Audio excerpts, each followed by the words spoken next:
మైనారిటీలు ఉన్నారు. రంజాన్ తోఫా కూడా ఇవ్వాల. అన్ని కార్యక్రమాలు పోయినాయి. ఇంకో పక్క ఎస్సీలు ఎస్టీలు ఉన్నారు. 30 కార్యక్రమాలు ప్రత్యేకమైన పథకాలు ఉంటే మొత్తం రద్దు చేసే పరిస్థితికి వచ్చారు. అంటే ఎస్సీలను ఎంత చిన్న చూపు చూస్తున్నారంటే వీళ్ళ ఎమ్మెల్సీ ఎస్సీ డ్రైవర్ని చంపి కారులో పంపించి డోర్ డెలివరీ ఇచ్చాడు. ఏం చెప్పాలా ఎమ్మెల్సీకి అని అడుగుతున్నా. సిగ్గు లేని ఈ ప్రభుత్వం ఆ ఎమ్మెల్సీని ఊరేగింపుగా తీసుకుపోతారు జైలు నుంచి వస్తే.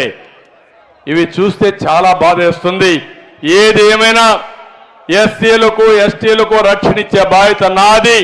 మైనారిటీలకు న్యాయం చేసే బాధ్యత తెలుగుదేశం పార్టీ తీసుకుంటామని చెప్పి నేను మీకు తెలియజేస్తున్నా. మీ పిల్లలు ఇంటర్మీడియట్ మరియు ఎంసెట్ చదువుతూ సబ్జెక్ట్స్ లో కన్ఫ్యూజ్ అవుతున్నారా? కాన్ఫిడెన్స్ లెవెల్ తక్కువగా ఉందా? రిపీటెడ్ మిస్టేక్స్ చేస్తున్నారా? అయితే మీకోసమే ఉంది Rise app. 1 lakh question bank, performance analysis, online classes by experts, ఇంకా మరెన్నో ఫీచర్స్ తో మీ ముందుకొచ్చింది Rise. Rise, the perfect guide. Description లో ఉన్న లింకును ఉపయోగించి సబ్స్క్రైబ్ అవ్వండి. ఇంకో పక్క పంచాయతీరాజ్ కూడా నిన్ననే పెట్టాను. ఒకప్పుడు పంచాయతీలంటే పట్టుకొమ్మలుగా ఉండేటివి.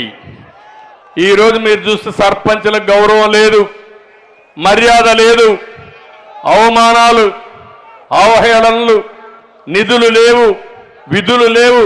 కనీసం వాలంటీర్కు ఉండే గౌరవం కూడా సర్పంచ్కి లేదు. మీరెన్నుకున్న సర్పంచుల్ని అగౌరవపరచడం న్యాయమా అని మిమ్మల్ని అడుగుతున్నా. కేంద్ర ప్రభుత్వం, రాష్ట్ర ప్రభుత్వం, స్థానిక ప్రభుత్వం, ఈ 3 ప్రభుత్వాలు కూడా సమర్థవంతంగా ఉంటే దానివల్ల ప్రజలకు న్యాయం జరుగుతుంది.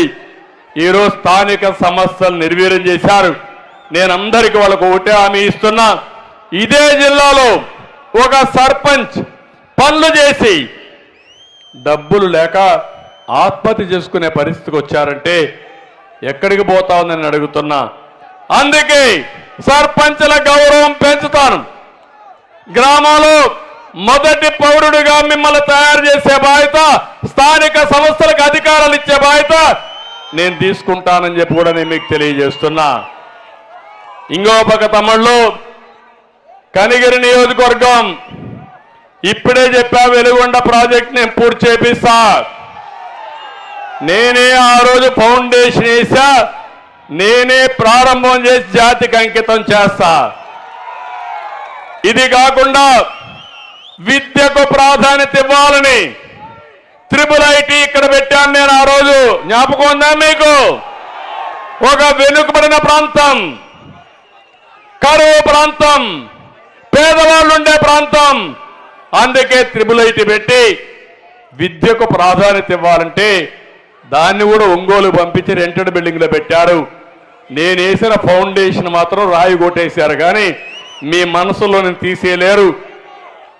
మళ్ళీ హామీ ఇస్తున్నా, IIIT కనిగిరికే వస్తుంది. ఇక్కడే పెడతాం, బ్రహ్మాండమైన బిల్డింగ్ కడతాం. కనిగిరి పిల్లలు బాగా చదువుకునే విధంగా ఒక IIIT కాదు, ఇలాంటి ఇన్స్టిట్యూషన్లు పెట్టి ఇక్కడుండే పిల్లలు ఇక్కడే చదువుకునే విధంగా ఏర్పాట్లు చేస్తారని చెప్పి కూడా నేను మీకు తెలియజేస్తున్నా. ఆ రోజు ఇక్కడ చూస్తే నేషనల్ ఇండస్ట్రీస్ మ్యానుఫ్యాక్చరింగ్ జోన్ తీసుకొచ్చి పెట్టా, నిమ్స్ పెట్టా. దానికి కేంద్రం కూడా డబ్బులు ఇవ్వడానికి సిద్ధపడ్డారు. అది వచ్చుంటే ఇక్కడ చదివిన పిల్లలు ఇక్కడే ఉద్యోగాలు చేసుకునే అవకాశం వచ్చేది, పరిశ్రమలు వచ్చేటివి. ఇక్కడే రామాయంపట్నంలో ఆ రోజు పోర్ట్ వచ్చుండేది. ఇక్కడ తయారు చేసిన వస్తువులు పోర్టు ద్వారా ఎగుమతులు జరిగేటివి. దాన్ని కూడా దెబ్బతీసే పరిస్థితికి వచ్చారు.